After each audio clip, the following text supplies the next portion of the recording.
హైదరాబాద్లో ఒక 85 year old ఉన్న ఒక పెద్దావిడకి ఆర్‌బీఐ నుంచి కాల్ చేస్తున్నట్టు కొంతమంది ఫ్రాడ్‌స్టర్స్ కాల్ చేసి, మీ ఆధార్ కార్డు శిల్పా శెట్టికి ఇంకా నరేష్ గోయల్ అంటే జెట్ ఎయిర్వేస్ ఓనర్ నరేష్ గోయల్‌కి లింక్ అయి ఉన్న మనీ లాండరింగ్ కేస్‌కి ఆధార్ కార్డ్‌కి లింక్ అయి ఉంది. మీకు ఆర్‌బీఐ వెరిఫికేషన్ కోసం మీ అకౌంట్స్‌ని వెరిఫై చేయాలి.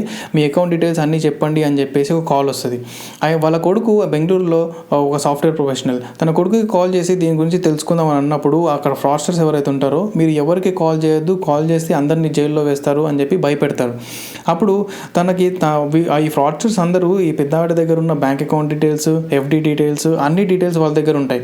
సో ఫోర్స్‌ఫుల్‌గా తన ఎఫ్‌డిని బ్రేక్ చేపిచ్చి తన దగ్గర ఉన్న అమౌంట్‌ని వివిధ అకౌంట్స్‌లోకి ట్రాన్స్‌ఫర్ చేపించుకుంటారు. అది 5.9 crores. సో ఒక 2-3 డేస్ తర్వాత వాళ్ళ కొడుకు బెంగుళూరు నుంచి మళ్ళీ హైదరాబాద్‌కి వచ్చినప్పుడు ఈ విషయం గురించి తెలుసుకొని తెలంగాణ సైబర్ సెక్యూరిటీ బ్యూరోకి కంప్లైంట్ చేస్తాడు. సో వాళ్ళు ఒక కేస్‌ని హ్యాండ్ ఓవర్ చేసుకున్న తర్వాత వాళ్ళు ఇప్పుడు మొత్తం ఇన్వెస్టిగేషన్ చేస్తున్నారు.